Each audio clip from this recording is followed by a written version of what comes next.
নমস্কার বন্ধুরা, আমি প্রিয়াঙ্কা। কেমন আছো তোমরা সবাই? আশা করছি তোমরা সবাই খুব ভালো আছো এবং সুস্থ আছো। আমিও বেশ ভালো আছি, আমার পরিবারও সুস্থ আছে। আমার আরও একটি নতুন ব্লগে তোমাদের সবাইকে অনেক অনেক স্বাগত জানাই।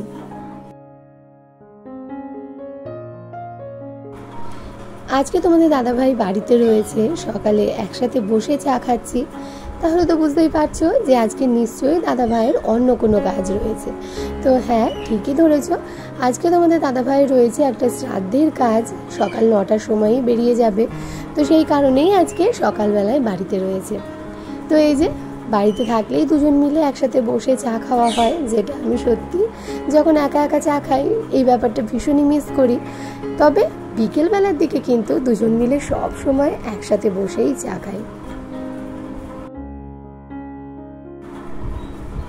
আজকেও সকালের ওয়েদারটা সে ভীষণই ভালো, একদমই রোদ ওঠেনি, মেঘলা মেঘলা ওয়েদার, যেন মনে হচ্ছে এখনই বৃষ্টি আসবে। কিন্তু না, আজকে দিনের বেলায় বৃষ্টি হলে একটু সমস্যা হয়ে যাবে, কারণ আজকে তোমাদের দাদাভাইয়ের রয়েছে শ্রাদ্ধের যে কাজটা ফুল কন্ট্যাক্ট।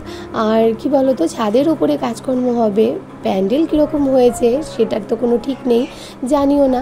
তবে একদম সমস্ত জিনিসপত্র নিয়ে গিয়ে ওখানে কাজ করতে হবে। আর শ্রাদ্ধ বাসর বুঝতেই পারছো, বিরাট করে সে বাসর সাজানো হয়। আর তোমাদের দাদা ভাই যখন এই রকম শ্রাদ্ধ বাৎসরিকের কাজগুলো করে না, সেই মানে বিশাল আয়োজন হয় সেখানে। তো আর কি সব জিনিস ছড়ানো ছেটানো থাকবে। এবার সেখানে যদি বৃষ্টি হয়, বৃষ্টির জল ঢুকলে জিনিসপত্রগুলো নষ্ট তো হবেই, কাজটাও পণ্ড হবে। তো সব মিলিয়ে একটা বিচ্ছিরি ব্যাপার হবে। তো সেই কারণেই চাইছি যে বৃষ্টিটা একদমই যেন না আসে, বিকেলের পরে বৃষ্টি আসুক, তখন আর কোনো অসুবিধে নেই। কাজের সময় বৃষ্টি আসলে না, বৃষ্টির আনন্দ উপভোগ তো করা হয়ই না, বরঞ্চ আরও বেশি বিরক্তকর লাগে। দুদিন ধরে বৃষ্টি হচ্ছে, তাই বাবান আমাদের কাছেই ঘুমোচ্ছে। আর ঘরে যেহেতু এখন ওয়েদারটা বেশ ভালো, ফ্যানের হাওয়াটাও ভালো লাগছে, তাই আর বড়দিদির কাছে যায় না। তো এই দেখো সকালবেলায় ঘুম থেকে ডাকছি, আর প্রতিদিন এইরকম আদর করতে হবে। আদরে একদম মানে গদগদ যাকে বলে। আর এই যে বাবাও বাড়ি, তো একদম বাবা মায়ের আদরে বাবার আজকে একদম আটখানা। রান্না বসিয়ে হলো সে আর এক বিপত্তি। সবে তরকারির বাটিটা বসিয়েছি আলু চচ্চড়ি করবো বলে, অমনি গ্যাস বাবাজি চলে গেল। তো আবার সেই নাটবন্দির থেকে টানতে টানতে গ্যাসের সিলিন্ডারটা আনতে হলো। এদিকে তোমাদের দাদা ভাইও রেডি প্রায় হয়েই গেছে শ্রাদ্ধের কাজে বেরোবে বলে, মানে প্রায় ড্রেস পরা হয়ে গেছে। তো সাদা পোশাক, তাকে তো আর বলতে পারি না তুমি সিলিন্ডারটা টেনে এনে দাও, এইসব নোংরাগুলো সম্পূর্ণ ধুতির মধ্যে লেগে যাবে। তো সেই কারণে অগত্যা নিজেই টেনে নিয়ে আসলাম। আর এই অভ্যেসটা না আমার বরাবরই আছে, কারণ তোমাদের দাদাভাই তো সারাদিন বাড়িতে থাকেই না, আর বাবা তো পারেই না, এত ভারী জিনিস বাবাকে দিয়ে আনানোটাও ভালো লাগে না, বাবা পারবেও না। তো ওই অগত্যা নিজেই টেনে আনতে আনতে এমনই একটা অভ্যেস হয়ে গেছে, এখন সব পারি।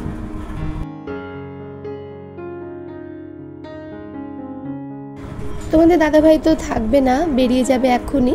তো শুধুমাত্র এখানে বাবা মায়ের জন্যই আমি আলু চচ্চড়ি বসিয়েছি, আর বাবানের জন্য ভাত করে নেব। আর এদিকে দেখো তোমাদের দাদাভাই প্রায় রেডি হয়ে গেছে। আর বাবার পুজো আজকে এখনও হয়নি, কারণ একটুখানি দেরি হয়ে গেছে আজকে মায়েরও উঠতে, তো পুজো গোছাতেও আজকে একটু দেরি হয়ে গেছে। আর এদিকে তোমাদের দাদাভাই বেরিয়ে গেল, টুকটুকি এসে গেছে। তো সমস্ত জিনিসপত্র নিয়ে আর এক ঠাকুরমশাই নিয়ে তোমাদের দাদাভাই কাজে চলে গেল। আর এদিকে চায়ের বাসনগুলো সমস্ত মেজে নিচ্ছি, ওদিকে তরকারিটা হচ্ছে। আর একটা কথা, বাবানকে আজকে আমি ওই সকালে ভাত করে দিচ্ছি না, কারণ গতকালের ভাত রয়েছে, রাত্রেবেলায় করেছিলাম, ভাতটা একদমই সুন্দর রয়েছে। তো সেই ভাতটাই গরম করে দেবো, একটা ডিম সেদ্ধ তার সাথে করে দেবো, বাবানের সকালের খাওয়াটা হয়ে যাবে। এখনও পর্যন্ত যারা আমার ভিডিও দেখছো অথচ কমেন্ট করা হয়ে ওঠে না, তাদেরকে বলবো যদি আমার ভিডিও তোমাদের ভালো লেগে থাকে তাহলে অবশ্যই একটা লাইক করে দিও। আর যদি আমার ভিডিও তোমাদের মন ছুঁয়ে যায়, চাইলে আমার চ্যানেলটিকে সাবস্ক্রাইব করে আমার চ্যানেলের পাশে থাকতে পারো। এইরকম ভিডিও প্রতিদিন তোমরা পাবে, আশা করি তোমাদের ভালো লাগবে। আমাদের বাড়ির যে কাকিমা আমাকে বেশ 3-4 দিন আগে এই এঁচোড়টা খেতে দিয়েছিল। তো এই চিংড়ি মাছ পাড়ায় আসছিলও না, তোমাদের দাদাভাইও আনছিল না, এই করে করে এঁচোড়টা রাখা ছিল। ভেবেছিলাম চিংড়ি মাছ দিয়েই খাবো, কিন্তু আজকে চিংড়ি মাছ দিয়ে এঁচোড় খাবো বলে গতকাল তো চিংড়ি মাছ নিয়ে রেখেছি, কিন্তু হলোটা কি আজকে কেটে দেখছি এঁচোড় দিয়ে কাঁঠালের গন্ধ বেরোচ্ছে, মানে এঁচোড়টা বেশ পাক ধরে গেছে। তো এই এঁচোড়টা আজকে আর কপালে জুটলো না, অগত্যাই আজকে এঁচোড় আর রান্না করা যাবে না। ঠিক এই মুহূর্তেই দেখছি যে আমাদের পাড়াতে ওই সবজিওয়ালা কাকুটা এসেছে। চিংড়িটা তো আর এমনি খাবো না, তাই সোজা চলে গেলাম কাকুর কাছে পটল আনতে। তো এই যে পটল কিনে নিলাম, আজকে রান্না করব পটল চিংড়ি। কাকুর কাছে কত টাটকা সবজি, এরকম টাটকা সবজি দেখলে মনে হয় কি সবই কিনে নিই। তো সত্যি ভীষণই ভালো লাগছে। তবে আজকে আর অন্য কোনো সবজি নেব না, কারণ অনেক সবজিই রয়েছে, তাই শুধুমাত্র পটল নিয়ে চলে আসলাম।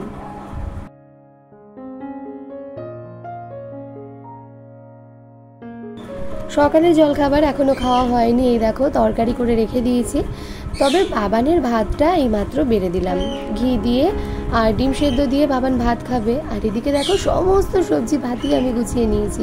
মুসুরি ডালটা সেদ্ধও বসিয়ে দিয়েছি, পটল চিংড়ি হবে, পটল আলু আদা সমস্ত টুকরো করে নিয়েছি। ভেন্ডি এদিকে সর্ষে পোস্ত করব, সেটাও টুকরো করেছি। উচ্ছে ভাজবো, তার সাথে ভাজবো ডালের জন্য পটল, আর ভাতে আলু সেদ্ধ, সেটা তো অবশ্যই দেবো। সমস্ত সবজিপাতি এমনভাবে থরে থরে গুছিয়ে নিলে আমার না রান্না করতে বেশ ভালো লাগে, ওই জন্য সব কিছু এমনভাবে গুছিয়ে নিই। আর এদিকে তোমাদের দাদাভাইয়ের দুটো পাঞ্জাবি আজ 3-4 দিন হলো পরে রয়েছে, কাঁচা হচ্ছে না, তবে আজকেই ভাবছি কেচে দেবো। তবে ওয়েদার কিন্তু খুব একটা ভালো নয়, বেশ মেঘলা হয়ে রয়েছে, তো দেখা যাক কী করি। এই দিকটাতে ভাত বসিয়ে দিয়েছি, প্রথমেই উচ্ছে আর পটল এইগুলো ভেজে নেব। ভাজাগুলো করে নিয়ে তারপর ওই তেলের মধ্যে করে নেব ভেন্ডি সর্ষে পোস্ত। ভাজাগুলো কড়াইতে বসিয়ে দিয়ে গ্যাসটা সিম করে এদিকে টুকটাক কেচেও নিয়েছিলাম, আর সেইগুলো ওই জল ঝরতে রেখে দেওয়া ছিল, জল ঝরে গেছে। এখন এই পাঞ্জাবি দুটো হ্যাঙ্গারে করে এই দিকটাতে মেলে দিচ্ছি। এখন আবার দেখছি হালকা একটু রোদ উঠেছে, দেখতেই পাচ্ছ যে হালকা হালকা রোদ কিন্তু দেখা যাচ্ছে। তবে যেহেতু আমাদের বাড়িতে গাছপালা রয়েছে, সেই কারণে খুব বেশি রোদ আমাদের বাড়িতে পড়ে না। যেদিকের অংশটাতে গাছপালা নেই সেদিকটাতেই তীব্র রোদ পড়ে। তবে এখন কিন্তু এই হালকা রোদটাও বেশ ভালো লাগছে।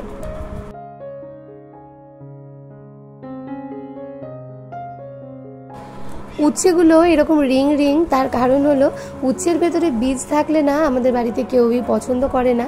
আমাদের বাড়িতে আবার এরকম উচ্ছের মানে বীজ শুদ্ধই গোল গোল করে ভেজে নেওয়া হয়, মানে আমার বাপের বাড়ির কথা বলছি। কিন্তু আমার শ্বশুর বাড়িতে এসে দেখেছি, যখন আমার পিসি শাশুড়ি সবজি কুটতেন তখন দেখেছি ভেতরের বীজগুলো ঠিক এইভাবে বাদ দিয়ে দিতেন। তো আজকেও দেখলাম ওরকম পাকা পাকা বীজ ছিল, তো সেই কারণে সেইগুলোকে বাদ দিয়ে নিলাম। কচি বীজ থাকলে সেগুলো অবশ্যই ফেলতাম না। তো যাই হোক, ভাজাগুলো সমস্ত হয়ে গেছে, এইবার তেলের মধ্যে দিয়ে দিলাম একটু পাঁচফোড়ন, আর এইবার ভেন্ডি সর্ষে পোস্তটাও করে নিচ্ছি।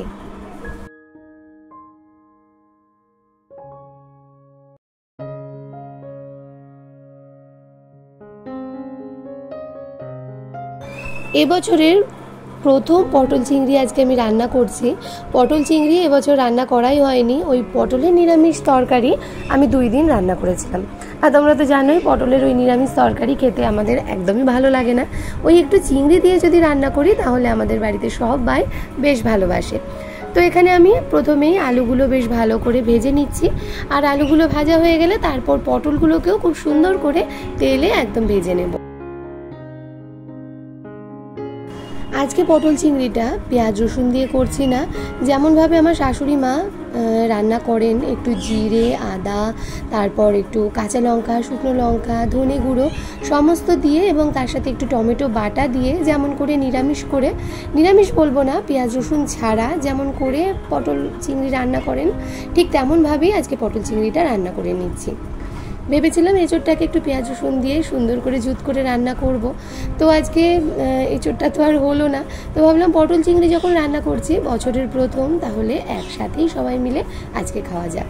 তো এই যে সমস্ত মশলাগুলো একদম সুন্দর করে কষিয়ে নিয়ে তার মধ্যে ওই কাঁচা চিংড়িগুলো দিয়ে নিলাম।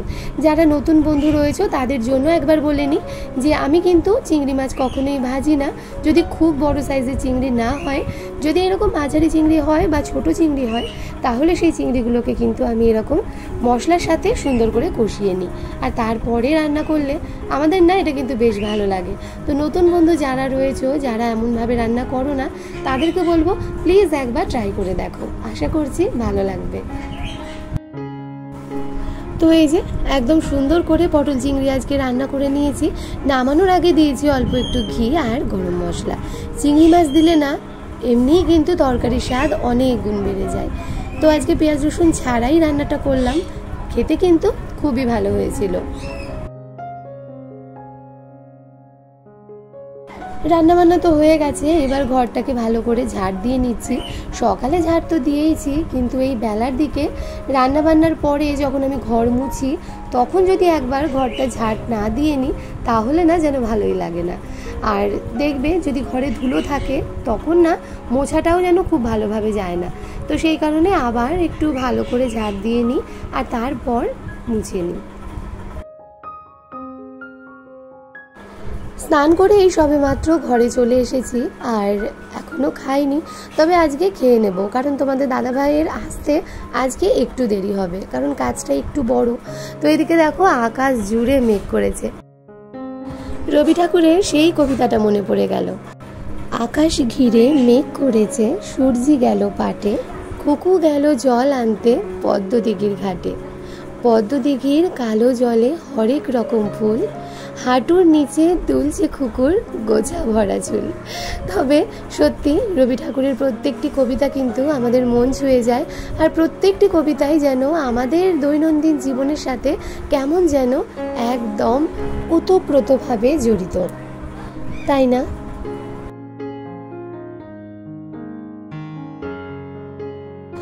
এখন প্রায় বিকেল 5টা বাজে, আর এই সবে মাত্র তোমাদের দাদাভাই আসলো, এসে স্নান করে তারপর খেতে বসলো। আর এদিকে এক ঝলক বৃষ্টি হয়েও গেছে। তো ওয়েদারটা বেশ ভালো, বারবারই বলে যাচ্ছি সকাল থেকে ওয়েদারটা বেশ ভালো, বেশ ভালো। তো হ্যাঁ, সত্যিই ভালো, আর এখনও ঝোড়ো হাওয়া দিচ্ছে। তো সারাদিন পর এই মাত্র তোমাদের দাদাভাই খেতে বসলো। এখন বাজে ঠিক সন্ধ্যে 7টা, আর এদিকে আমার বাবান চা করেছে। দেখতেই পাচ্ছ কত সুন্দর একদম চা করেছে বাবান। তবে একটা জিনিস করেছে কি, যে চা করতে গিয়ে আমার এই রান্নার স্ল্যাবটা একদম মেসি করে ফেলেছে। তো কিছু করার নেই, কিছু পেতে গেলে কিছু তো মেনে নিতেও হয়। তো যাই হোক, এটাও মেনে নেব, এই জায়গাটা একদমই নোংরা করে ফেলেছে। তো আগে চা খেয়ে নিই, তারপর এগুলো সমস্ত গুছিয়েও নেব।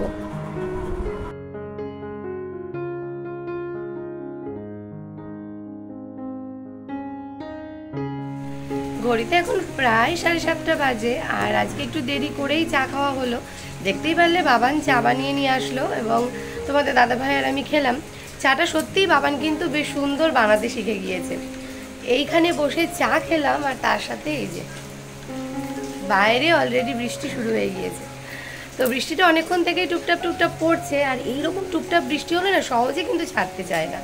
বেশ মুষলধারে এক নাগারে বৃষ্টি হয়ে গেলে তখন কিন্তু বেশ তাড়াতাড়ি ছেড়ে যায়, কিন্তু এইরকম টিপ টাপ বৃষ্টি যদি হয় তাহলে কিন্তু সহজে ছাড়তে চায় না, তাই না বলো? তো এইরকম সন্ধ্যেতে মনে হয় কি বাইরে বৃষ্টি, আর যদি সাথে এক কাপ চা এবং তার সাথে একটু যদি চপ থাকে। কিন্তু এখন এই বৃষ্টির মধ্যে আমার বড়মশাই কিছুতেই চপ আনতে যাবে না, কারণ সারাদিন বাড়িতে ছিল না, অনেক দেরি করে বাড়িতে এসেছে। তোমরা তো জানোই আজকে সকাল সকাল বেরিয়ে গিয়েছিল, আজকে একটা শ্রাদ্ধের কাজ ছিল। তো সেই কাজ সারতে সারতে কিন্তু আজকে অনেকটাই বেলা হয়ে গিয়েছে, অনেক বেলা করে এসে ভাত খেয়েছে। তাই এখন আর আমি আমার বড়মশাইকে বলতে পারছি না যে যাও গিয়ে আমার জন্য চপ নিয়ে এসো। তো যাই হোক, বৃষ্টি এখন কিন্তু এরকম মোটামুটি চলবে কিছুদিন, জানো তো, 15 তারিখ অবধি তো দেখাচ্ছে যে বৃষ্টি হবে। হোক, কোনো অসুবিধে নেই, সারাদিন আমরা কাজকর্ম করি, তারপর বিকেলের পর থেকে এরকম বৃষ্টি হোক, বেশ ভালো হবে। রাতের ঘুমটা তো বেশ শান্তিপূর্ণ হবে। দেখো, দিনের বেলায় কিন্তু গরমে যাই হোক না কেন কাজকর্ম আমরা করেই নিই, উফ আফ কষ্ট যাই হোক না কেন, যত কষ্টই হোক না কেন আমরা কাজগুলো করে নিই, করতে হবে করে নিই। কিন্তু সারা দিনের শেষে যখন রাত্রে একটু বিশ্রাম নিই বা ঘুমোই, তখন যদি একটু শান্তিপূর্ণ ঘুম না হয় তাহলে কিন্তু পরের দিনের কাজ করার জন্য আর এনার্জিটা আমরা মানে পাই না, তাই না বলো? তো সেই কারণে রাতের ঘুমটা কিন্তু ভীষণ জরুরি। আর এইরকম ওয়েদার রয়েছে, রাতের ঘুমটা কিন্তু দুর্দান্ত হচ্ছে। ওই যে বললাম গতকাল রাত্রে বৃষ্টি হয়েছে, সেটা কিন্তু একদমই আজকে টের পাইনি। তো অনেকটাই দেরি হয়ে গিয়েছে, এবার বাবানকে একটু পড়তে বসাবো। আগামীকাল অক্ষয় তৃতীয়া, তাই অক্ষয় তৃতীয়া উপলক্ষে ওর ম্যাডাম ছুটি দিয়েছে, কারণ ওর ম্যাডামের একটা ছোটোখাটো বাড়িতে ব্যবসা রয়েছে, মানে গার্মেন্টসের, তো ছোটোখাটো দোকান আর কি বলা যেতে পারে। তো যেহেতু পুজো হবে, ওই হালখাতার ব্যাপার ট্যাপার হয়তো রয়েছে, তো সেই কারণে আগামীকাল ছুটি দিয়েছে। তো পড়ার চাপটা সেইভাবে নেই, কিন্তু পড়তে তো বসতেই হবে। তো ওকে একটু পড়িয়ে নিই। আর অনেক বাসন কোসন কিন্তু জমে গেল, একদম চায়ের বাসন, দুপুরের খাওয়ার বাসন, যেটা আমি কিন্তু দুপুরে খাওয়া দাওয়ার পর মাজি না, সেটা আমি রেখে দিই। সন্ধ্যের পরে আমি জল ভরি, যখন চায়ের বাসন টাসন মাজি তখন ওগুলো মাজি।